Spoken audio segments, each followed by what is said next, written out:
এটি হচ্ছে পলাতক প্রধানমন্ত্রী স্বৈরশাসক শেখ হাসিনার বেডরুম। আমরা দেখতে পাচ্ছি যে তার এই বেডরুমটির মধ্যে সাধারণ মানুষ প্রবেশ করছে এবং দেখার চেষ্টা করছে। সে এটি হচ্ছে সে বেড, বিছানা, এবং এই ঠিক আমরা যদি একটু বিছানাটা দেখাই, তিনি এই জায়গাটির মধ্যে ঘুমাতেন এবং এই মুহূর্তে সে বেডটির চারপাশে নির্দিষ্ট এরিয়া দিয়ে রাখা হয়েছে।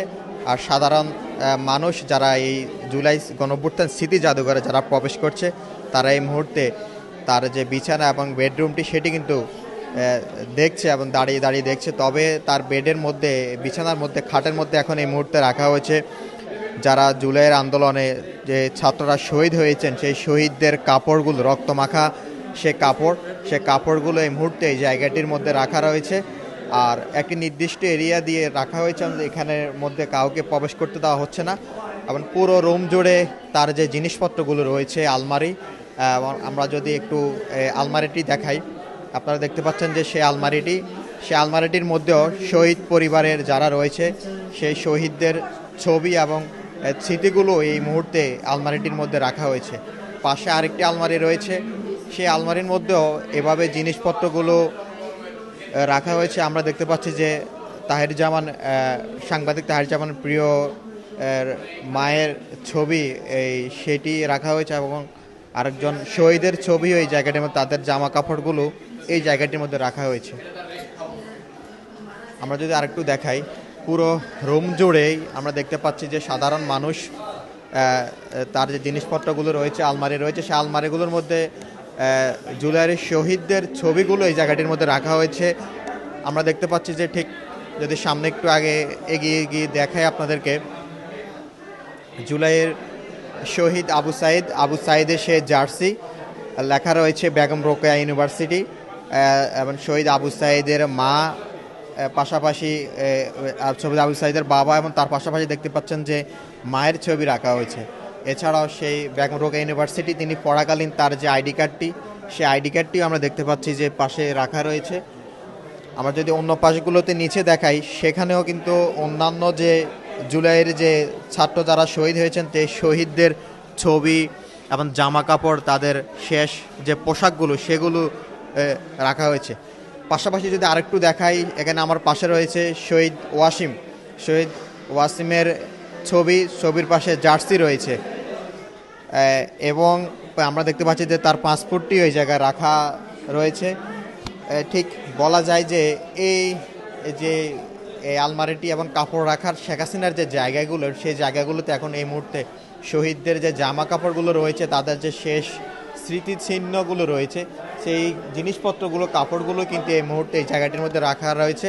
আর পাশাপাশি তার যে বিছানা সেটি রয়েছে, এবং সাধারণ মানুষ যারা রয়েছে তারা কিন্তু এই রুমটিতে আসছেন, এসে দেখছেন যে দীর্ঘ 15 বছর যিনি দেশকে শাসন করেছিলেন এবং মানুষের উপর গুম খুনের নির্যাতন চালিয়ে 17 বছর ক্ষমতায় ছিলেন, সে মানুষটির বেডরুমে আজকে সাধারণ ছাত্র জনতা এই জিনিসপত্রগুলো দেখছে। সেখানে আমরা একটু কয়েকজনের সাথে একটু কথা বলার চেষ্টা করব। এই যে আপনি শেখ হাসিনার বেডরুমে আসলেন, মানে কেমন লাগছে এই যে জিনিসপত্রগুলো দেখছেন? এখানে অবশ্যই আমি দেখলাম যে শহীদদের বিভিন্ন চিত্র, তো এখান থেকে আমার অনুভূতি যেটা হচ্ছে যে আমার পাশেই একজন বলতেছিল যে শুনলাম যে শেখ হাসিনার জান্নাতে যাবে না জাহান্নামে যাবে, এটা বলা বলি করতেছিল। তো আমি তাকে প্রতি উত্তর দিই নাই। তো এই বিষয়ে আমার মনে হচ্ছে যে জাহান্নাম তো দূরের বিষয়, কারণ 1400 মানুষের শহীদ, সেখানে একজন মানুষ মারলে এর বিপরীত কোরআনের আইন অনুযায়ী আমি যতদূর জানি তার ফাঁসি হবে। তো সেক্ষেত্রে সেখানে 1400 মানুষকে তিনি নির্বিচারে হত্যা করছেন, এবং এর পরবর্তীতে আহত যোদ্ধা আছে অসংখ্য। এরপর এমনও যুদ্ধ আছে যারা আহত হয়েছে কিন্তু কোনো নাম লেখায় নাই, লিস্টেড ভুক্ত নেই, এরকম সংখ্যাটাও অনেক। ইতিহাস থেকে কী শিক্ষা পেলেন এই যে শেখ হাসিনার রুমে আসলেন? ইতিহাস থেকে কী শিক্ষাটা আপনারা পেলেন যে যিনি 17 বছর দেশ চালিয়েছেন গুম খুন নির্যাতন করে, সে মানুষটির বেডরুমে কখনো আসতে পারবেন, এটা কি কল্পনা করেছিলেন কখনো? আর এসে এখন কি দেখতেছেন?